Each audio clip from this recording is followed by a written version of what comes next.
Planted deep in the rural landscape near Vulcan, Alberta, some green thumbs are using nature's supply of sunlight and water to grow plants destined for various locations in Western Canada.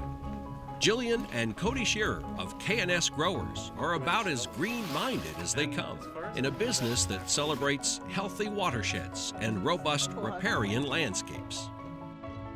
Begun as a business about 20 years ago by their friend and neighbor Ray Shaw, a renewable energy and greenhouse wetland plant propagator, Jillian and Cody took over the business in 2018 and haven't looked back. We're swamp farmers. We run a native and wetland plant greenhouse and nursery. Specializing in emergent and riparian plant species. There are other native plant nurseries in Alberta and Canada, but none quite like us because we specialize in aquatics and emergent species. Wetlands are important everywhere. They're a huge component of healthy watersheds. They play a huge factor in water retention, erosion control, biodiversity and habitat for birds, invertebrates, fish. Just about everything on the landscape benefits from healthy wetlands. And largely, since settlement of the prairies, they've been overlooked. It's very necessary to preserve them, re-establish them where they've been damaged. Without our wetlands, we see more and more, even with global warming, more severe weather events. More of these 10-year rains that end up becoming severe flooding events for our towns and cities because there's nowhere for the water to go because the wetlands have been drained and paved over. Wetlands function as our sponges and our kidneys for our watersheds. They play such an important role that often gets overlooked. People don't see the economic value in them. In 2016, the government put in a wetland policy, which essentially states that any wetland that gets taken out has to be put back. We often get hired by municipalities, by the government, to come in and fulfill that promise to put those wetlands back. We live in the prairie pothole region. This region extends all the way down to Iowa, and in some parts, 90% of the wetlands in the prairie pothole region have been lost. A lot of that is agriculture, but a lot of it's urban development. And we're in the northern reaches of the Great Plains, and essentially the further west you go in the Great Plains, the drier and higher elevation it is, where the water moves quickly off the landscape.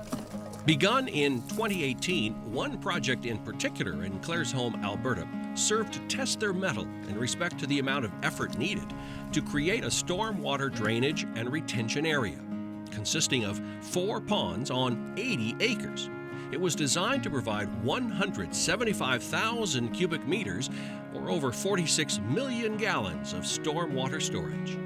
Claresholm in particular, this project came about through funding from the Alberta government. It was called the Alberta Community Resiliency Program. Right, which came about because of the 2013 flood, which wiped out a lot of high river.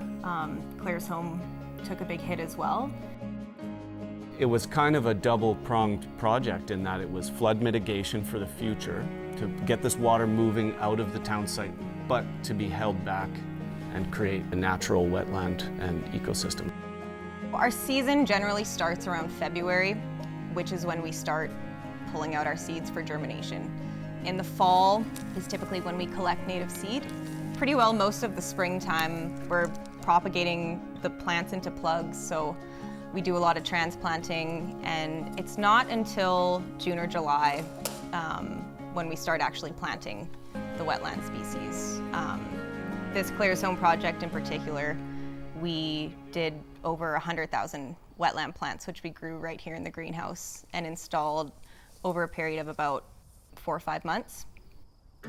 At the end of the day, sometimes I realize it halfway through the day how similar what we're doing is to farming. The nature and the conditions dictate when things need to happen. Sometimes we have these nice casual runs in the greenhouse where it's a grow period. Okay, we've got everything put up, it just needs sunlight and water, and let's wait for it and then we'll plant it. Most of these plants form pretty dense rhizome networks, and they'll creep downslope towards the water line, upslope in high water conditions, When they're installed in their plug form, they're fairly susceptible. So if they end up high and dry before they've really colonized and established, you can lose them. If we get them through that first year, which we work hard to do. They're native plants, so they're accustomed to that natural variation in water level. Taking on the task of providing environmental stewardship that helps protect many watersheds and municipalities in Western Canada, Jillian and Cody have advanced a business model that helps maintain water viability for everyone. I don't think either of us would want to be doing anything else. It's the most fulfilling job for me that I could imagine. We feel pretty lucky. We've grown to personally value the wetlands that we're working in, and so even when you're tired, you think the conditions are perfect, the plants look good, this is urgent, and I can't shut it off sometimes at the end of the day. My body has long since given up on me, and I can't fall asleep for how excited I am for the next day. We really feel like you're part of a solution here, and especially if you have an environmental slant, which we do, of course. When you feel good about the work you're doing and people are giving you a positive response, it's really nothing better than that.